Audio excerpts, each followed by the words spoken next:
అధ్యక్ష, ఈరోజు ఈ శాసనసభకు మూడవ తెలంగాణ శాసనసభకు ఏకగ్రీవంగా మీరు స్పీకర్గా ఎన్నికైన సందర్భంగా ముందుగా మీకు శుభాకాంక్షలు తెలియజేస్తా ఉన్నాను.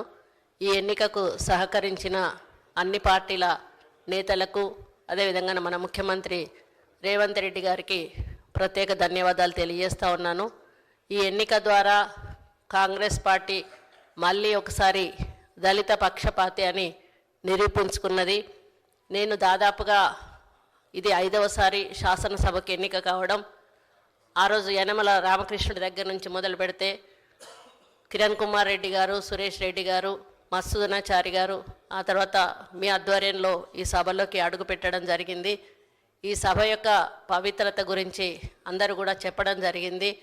ఎన్ని ఒకరి మధ్యలో ఒకరు ద్వేషాలు ఉన్నా ఈ సభలోకి వచ్చిన తర్వాత అందరం కూడా ప్రజల కోసం, ప్రజల సమస్యల కోసమే మాట్లాడాల్సింది.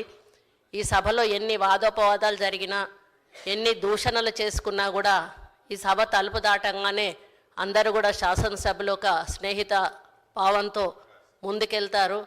మరి ఈ శాసనసభ యొక్క పవిత్రత గురించి ఒక చిన్న ఉదాహరణ చెప్తాను అధ్యక్ష. ఆ రోజు మైసూరారెడ్డి గారు ఈ శాసనసభలో ఉన్నప్పుడు నేను శాసనసభ్యురాలుగా ఉన్నాను.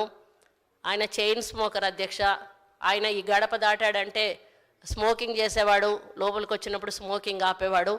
మేము మహిళా శాసనసభ్యురాలందరికీ కూడా ఆ రోజు నేదులమల్లి జనార్దన్ రెడ్డి గారి భార్య రాజలక్ష్మి గారు తినడానికి ఏమైనా తెచ్చేవాళ్ళు. అందరం కలిసి శాసనసభలోనే అవి తినేటప్పుడు ఆయన సీరియస్గా మా దగ్గరికి వచ్చి, అమ్మ ఈ సభకు ఒక గౌరవం ఉంది, దీనికి ఒక ప్రతిష్ట ఉంది, సభ లోపల ఇలాంటి కార్యక్రమాలు మీరు చేయకూడదు, మీరు తినాలనుకుంటే బయటికి వెళ్ళి తినండి అని ఆయన ఆదేశించేవారు అధ్యక్ష. అటువంటి పవిత్రత ఈ శాసనసభకు ఉంది.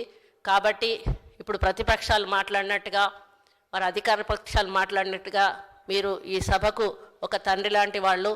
అదేవిధంగా నాలాగా ఒక ఎంపీటీసీ స్థాయి నుంచి, ఎంపీపీ స్థాయి నుంచి ఈరోజు స్పీకర్ స్థానానికి రావడం మామూలు విషయం కాదు అధ్యక్ష. మీరు మీ బాధ్యతలను అందరూ కోరినట్టుగా నిష్పక్షపాతంగా నిర్వహించి ఈ శాసనసభకు ఒక హుందాతనాన్ని ఇస్తారని ఆశిస్తూ ఉన్నాను అధ్యక్ష.